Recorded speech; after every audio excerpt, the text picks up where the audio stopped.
Hello, welcome to our thought for this week. My name's Rob, I'm part of the clergy team here, and I'm leading this morning with Matthew, who's with us here on a placement. I wonder, are you fed up with the election yet? It's just a few days really to go before we go to the polls, and no doubt we've heard lots and lots of things from the different parties. It's really easy to get a bit overwhelmed with it. And it's probably fair to say that in the last few years we haven't always experienced the best leadership in our country. Perhaps we find that a bit frustrating.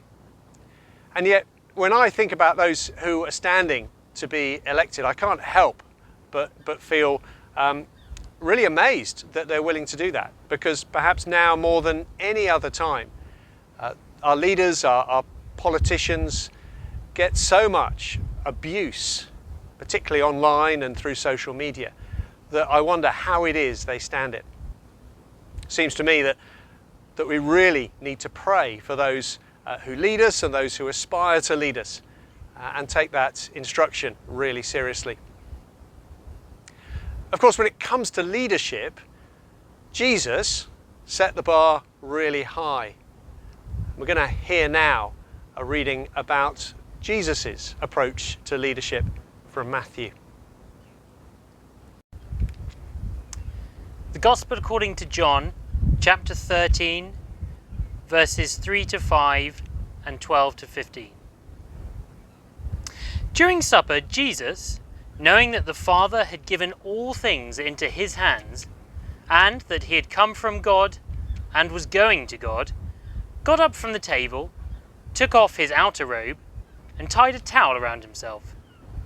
Then he poured water into a basin and began to wash the disciples' feet and to wipe them with the towel that was tied around him. After he had washed their feet, had put on his robe, and had returned to the table, he said to them, "Do you know what I have done to you? You call me teacher and Lord, and you are right, for that is what I am. So if I, your Lord and teacher, have washed your feet, you also ought to wash one another's feet. For I have set an example that you also should do as I have done to you." I came across some really interesting research this week.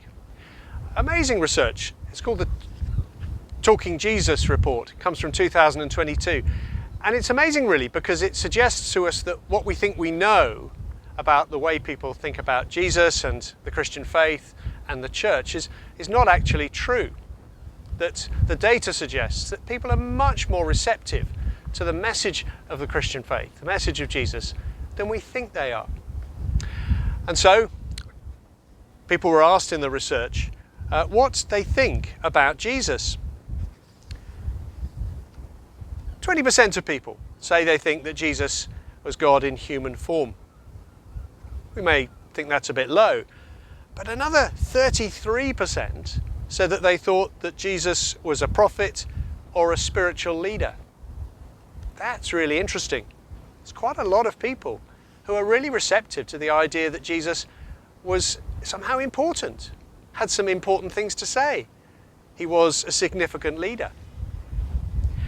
And then the question was asked, how would you describe Jesus? And they were given a number of options. Most highest on the list was that people thought he was spiritual. But then below that, he was a leader. He was wise. He was loving. He was peaceful. Gosh, that's a sort of leadership we really need at the moment, isn't it? We need people like that. People who are peaceful and loving and wise to lead us.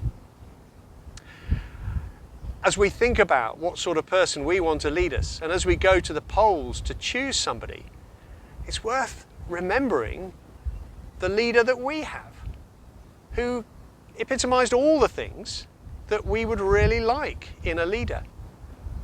But at this time of an election, this research is also salutary, because it suggests to us that this might be a time that people are open to hear about our leader, this man Jesus, who had so much to say about so many things. And perhaps just in these few days we have a window of opportunity to talk about our leader and how important he is to us.